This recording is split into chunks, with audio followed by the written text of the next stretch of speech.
of many Kenyans, Honorable Speaker, that when you move around the world, those of us who have had the privilege to travel across the world, you'll agree with me that we are behind schedule in terms of the road network as a country, Honorable Speaker. But of importance, Honorable Speaker, is the proposal or the motion by the Honorable Faith Gitao that seeks, or rather that brings us to the attention of everybody, Honorable Speaker, about the expansion of these major roads. Honorable Speaker, when you look, or if you've had an opportunity to travel or to make your way or to drive or whichever way from Nairobi all the way to Nakuru, then all the way to Kericho, all through to that route, Honorable Speaker, you'll agree with me that over the weekends, that route is extremely busy. Very, very busy. Because unlike the traditional holiday places that have been said before, like Mombasa and, the South Coast, the North Coast and all those places, other Kenyans opt, Honorable Speaker, to drive from Nairobi to Naivasha for what nowadays they call staycation or something, or just a little bit of some holiday, because that is another area that has become a common holiday destination, Honorable Speaker, especially for those who are not able to raise enough money, Honorable Speaker, and even not even enough money. There are very, very good hotels, Honorable Speaker, nowadays in Nakuru, Naivasha area, Honorable Speaker, that people go for holidays, Honorable Speaker. But unfortunately, there is a challenge. You drive all the way from Nairobi, you get to Westlands, but past Limuru, Honorable Speaker, you then now start finding a challenge or getting a challenge of the road network because of so many vehicles, Honorable Speaker, on the way. Because there are so many vehicles on the way in that route. If there is something that we need to think of as a country, is expanding such highways, Honorable Speaker. The roads that go all the way to Malava, the roads that pass through, you go, Honorable Speaker, from Sotik to Kaplong. It's like a road, Honorable Speaker, that was made when the population was hardly, 2 million people in this country or 3 million people in this country. It is really not a road that people should be talking about. And I see Honorable Osoiro looking at me because that is his home, and he knows very well that there is a challenge between Sotik, Keroka, Kisii, and going all the way, Honorable Speaker, to Sirare. It's really a big challenge, Honorable Speaker. And there are so many vehicles on the road. Those roads, the implementers, or rather the people who came up with that structure of such roads, Honorable Speaker, did not envision a time when we will be densely populated as we are and with so many people on the road. And that is why this motion is coming in timely. Look at Mombasa, Honorable Speaker. Not everybody is able to afford a flight to Mombasa. That immediately you get to Makutano at the junction of Machakos towards Mombasa, Honorable Speaker, the road becomes slimmer and slimmer. And because it was actually made, it was constructed over 30 or 40 years ago, or even 50 years ago, and not really well maintained. Sometimes, of course, there are potholes on the road.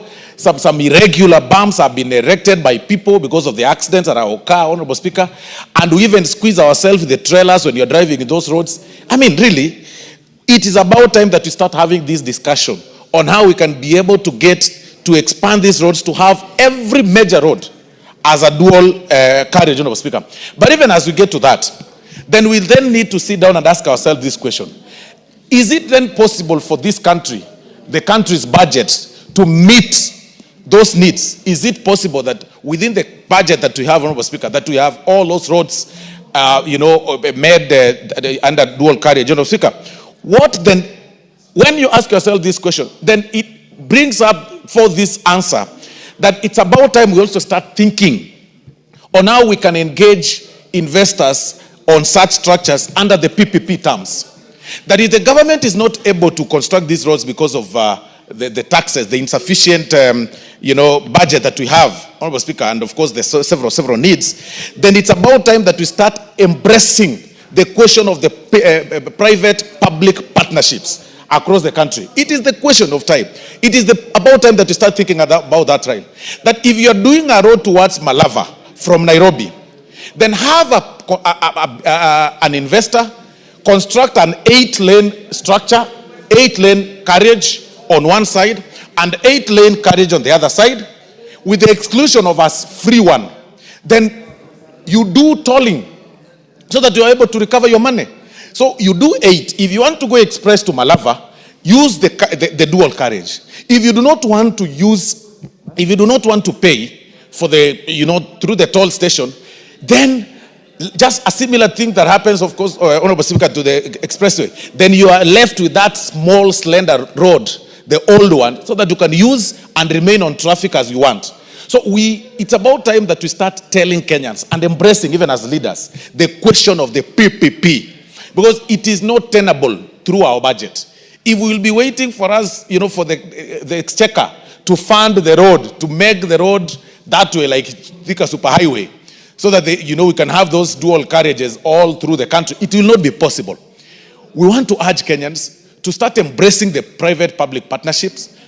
A similar thing that happened, a similar one like the expressway, it's optional for you to get through the expressway to the JKIA, or you use the underpass and go. It's free, and then go to JKIA. The difference is that one will save time, the other one will pay at a cost. So those are the things that we need to embrace, because it is timely. Looking at the city planning, looking at the country's planning, we are a little bit behind.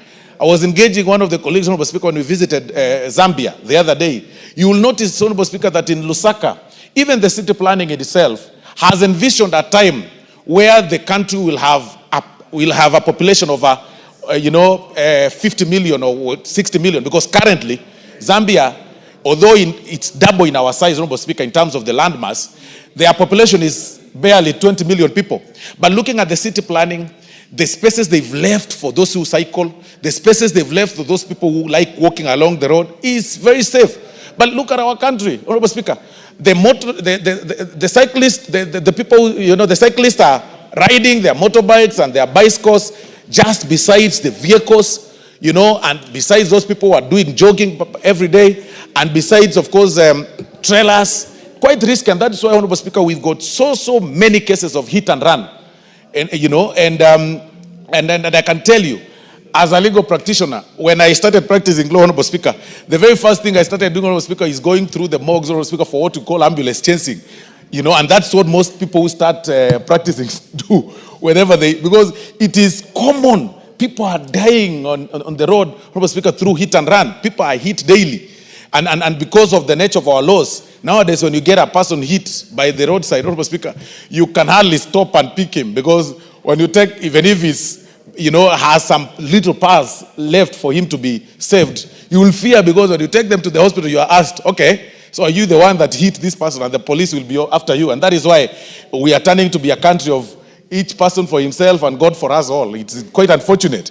But General Honorable Speaker, it is about time that we start thinking through the PPPs. We start looking for the investors, viable and quality investors, to help us do the dual carriages. They toll to recover their money, but still we leave that slender one, we leave that road, that particular one, to be free of charge, so that you have an option to either use through the toll station and pay, or pass through the normal one. So with that, Honorable Speaker, and this one should actually go deep into the villages, so that it can actually open up the economic channels of this country. With those very many remarks, Honorable Speaker, I am very impressed by the Honorable Faith Gitau's motion, and I suggest that it just doesn't end in these structures of motion. We need to think through the public-private partnership, Honorable Speaker, in terms of for us to engage, for us to be able to achieve this, because it is not possible to do this through the exchequer. I beg to support, Honorable Speaker, and I thank you very much.